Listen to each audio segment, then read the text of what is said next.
Hello everyone, welcome back to my YouTube channel Hindi परीक्षा इसके। तो आज की इस वीडियो में हम लोग बात करने वाले हैं उर्दू का एडवेंचर, जो चैप्टर हम लोगों ने कंप्लीट किया था क्लास 7 का। तो क्लास 7 का जो हम लोगों ने ये चैप्टर देखा था, उसके क्वेश्चन आंसर हम लोगों ने अभी तक नहीं पढ़ा था। तो आइए आज की इस वीडियो में हम लोग देख लेते हैं जो भी उसमें क्वेश्चन आंसर दिया गया है, उसके आंसर को, क्वेश्चन जो दिया गया है उसके आंसर को, वो भी बहुत ही शॉर्ट क्वेश्चन आंसर। ठीक है, तो उर्दू का एडवेंचर हम लोगों ने बहुत ही अच्छी तरीके से चैप्टर को समझा है। अगर आपने वो वीडियो नहीं देखा है तो चैनल के प्लेलिस्ट में जाइए, आपको वहाँ पे क्लास 7 इंग्लिश बोलकर एक प्लेलिस्ट मिलेगा, उसी के उसमें आप क्लिक करिए, आपको वीडियो मिलेगा। तो ज़्यादा लेट ना करते हुए हम लोग आगे बढ़ते हैं और देखते हैं। पहला क्वेश्चन है, who was the leader of the boys in their adventure on Uruka night. कहा गया है कि उरुका नाइट के दिन, मतलब उरुका नाइट जब एडवेंचर होने वाला था, तो उस दिन का लीडर कौन था, कौन सा लड़का था जिसको लीडर सिलेक्ट किया गया था। तो आप सभी को पता है, जिसने भी वो वीडियो देखा है। तो यहाँ पे आंसर में हम लोग लिखेंगे, Mahan was the leader of the boys in their adventure on Uruka night. Uruka night के दिन जो लीडर था उसका नाम था Mahan. Next question, question number 2, what were the names of Mahan's friends. Mahan के जो फ्रेंड्स थे उनका क्या नाम था। तो उनका नाम था Sanju, Nantu, Rinku and Ruman were Mahan's friend. Next में हम लोग देखते हैं 3 नंबर प्रश्न जो है, what did they propose to Mahan on Uruka night. मतलब जो दोस्त थे, महन के जो दोस्त थे, उन्होंने उरुका नाइट के दिन महन को क्या प्रपोज किया था। ठीक है, तो आंसर में लिखेंगे, दे प्रपोज दैट महन should lead them in an Uruka night. यहाँ पे महन स्पेलिंग में ई होगा, थोड़ा टाइपिंग मिस्टेक हो गया। ठीक है, तो दे प्रपोज्ड दैट महन should lead them in an Uruka night.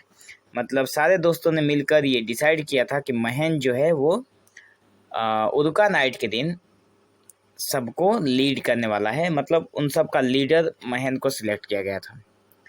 Number 4 question, what was the age old custom that Mahan was referring to. यहाँ पे क्वेश्चन बोल रहा है कि ओल्ड कस्टम किस चीज़ को कहा गया था उस दिन, कि कौन सा ओल्ड कस्टम है जो महन ने कहा था, जो अपने दोस्तों को रेफ़र किया था। तो इसका आंसर मैं समझा देता हूँ। देखने में तो बड़ा लग रहा है, पर आंसर बहुत अगर आप समझेंगे तो बहुत छोटा है। जैसे मैं बोल रहा हूँ, आप समझने की कोशिश करिए। Spending the Uruka night in the भेलाघर। जब वो लोग अपने भेलाघर में उरुका नाइट स्पेंडिंग कर रहे थे। फिस्टिंग हाउस, मतलब भेलाघर का मतलब है फिस्टिंग हाउस, जो जला दिया जाता है उसके बाद वाले दिन। And picking vegetables when everyone is asleep is the age old custom that Mahan refers to. Mahan ने अपने सारे दोस्तों को रेफर किया था कि हमारा एक बहुत ही पुराना पारंपरिक चलता आ रहा है कि उरुका नाइट के दिन कुछ न कुछ सबके सो जाने के बाद वेजिटेबल्स पिक किया जाता है कहीं से भी। तो ये जो कस्टम बहुत पुराना चला आ रहा है, उसी को इसने अपने दोस्तों को रेफ़र किया था कि आज रात को हम लोग भी यही काम करने वाले हैं। What was Mahan's reaction to their proposal. तो महन का क्या रिएक्शन हुआ उसके प्रपोजल पे। महन jumped up excitedly and looked at his friends with an air of authority। महन ने जंप किया था बहुत ही एक्साइटमेंट के साथ कि हाँ ठीक है हम लोग करेंगे, और looked at his friend, अपने फ्रेंड को उसने देखा था with an air of authority के हिसाब से कि आज सब उनका अथॉरिटी कौन है, महन था। What did the boys do after the feast। Feast होने के बाद, मतलब सब कुछ जो जल रहा था शाम से, उसका जल कर ख़त्म होने के बाद क्या किया, जो बॉयज़ थे उन्होंने क्या किया था रात को। At midnight they walked quietly, आधी रात को सारे के सारे लोग चुपचाप they walked quietly to Shantiram's house to steal vegetables from his field, और आप लोग ऐसे भी बोल सकते हो फ्रॉम हिज गार्डन। ठीक है, मतलब इन्होंने चुपके से रात में धीरे धीरे वॉक किया, चल कर गए और शांतिराम के गार्डन में घुस गए, शांतिराम के घर घुस गए, उसके गार्डन में, और वेजिटेबल्स को चोरी करने की मतलब इन्होंने जो प्लान बनाया था उसको सक्सेसफुल करने में लग गए। आगे है हु वाज शांतिराम। शांतिराम कौन था? Shantiram was a retired army man. Shantiram एक रिटायर्ड आर्मी मैन था। याद रखना, ईडी साथ में लिखना ही पड़ेगा, retired army man. Number 8 number प्रश्न है why was Shantiram sitting wrapped in A black blanket.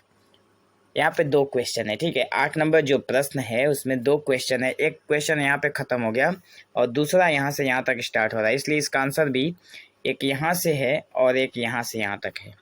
ठीक है, तो 2 प्रश्न है। पहले वाला प्रश्न है why was Shantiram sitting wrapped in A black blanket. इसका आंसर होगा because he guessed that something might have happened that night. तो प्रश्न पूछ रहा है कि शांतिराम क्यों ब्लैक ब्लैंकेट लेकर बैठा हुआ था। तो इसका रीज़न ये है, बिकॉज का मतलब होता है रीज़न, कारण ये है कि उसको गेस था, मतलब उसको अंदाज़ा था कि आज कुछ न कुछ आज रात को होने वाला है। ठीक है, आगे का जो प्रश्न है वो है where was Shantiram sitting. Shantiram कहाँ बैठा हुआ था? तो Shantiram was sitting in the middle of the rose of vegetable. उसने अपने गार्डन में जो वेजिटेबल्स लगाया था उसी के बीच बैठा हुआ था। What was the black heap of garbage that महन नोटिस।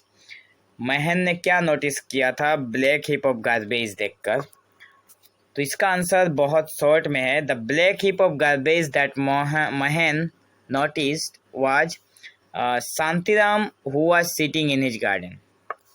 यहाँ पे वाज नहीं होगा। ठीक है, ऐसे लिखना है, the black heap of garbage that Mahan noticed. इस वाज की जरूरत नहीं है, इसको हम लोग नहीं लिखेंगे।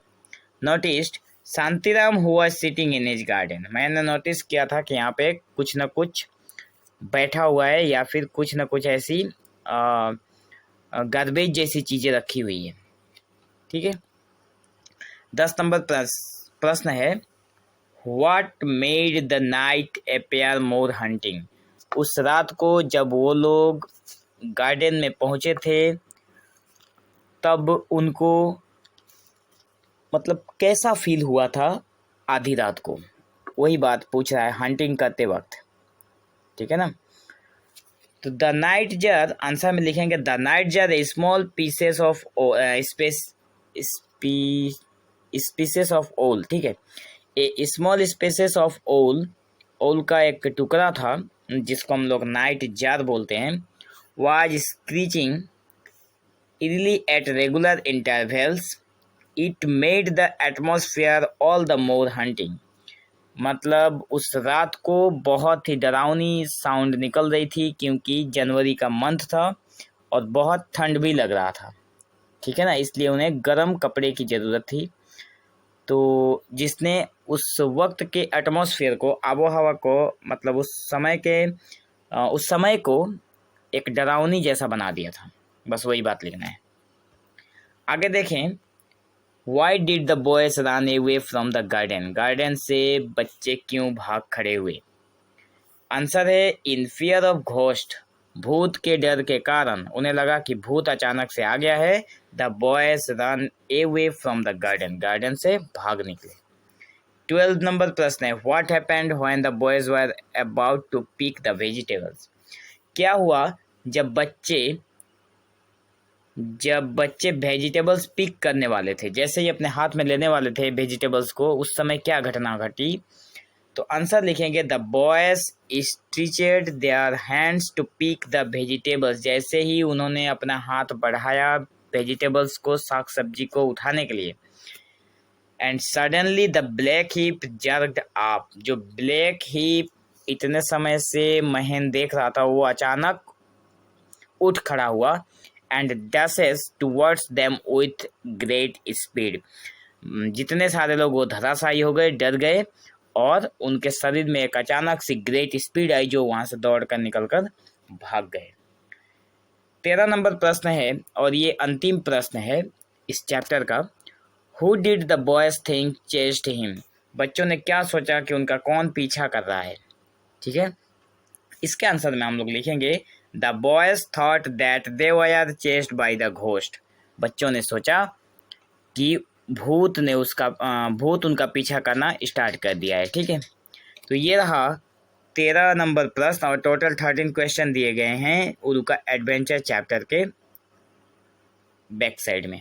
ठीक है, तो इसी तरह के सभी चैप्टर के या फिर ग्रामर से रिलेटेड किसी भी तरह की आप लोगों के ज़रूरत के हिसाब से वीडियो पाने के लिए आप लोग हमारे चैनल के साथ बने रहें और जब भी वीडियो अपलोड हो आप लोग अपने दोस्तों में शेयर ज़रूर करें ताकि उनको भी इस वीडियो से कुछ हेल्प मिल पाए। So thank you for watching this video. Have an awesome day.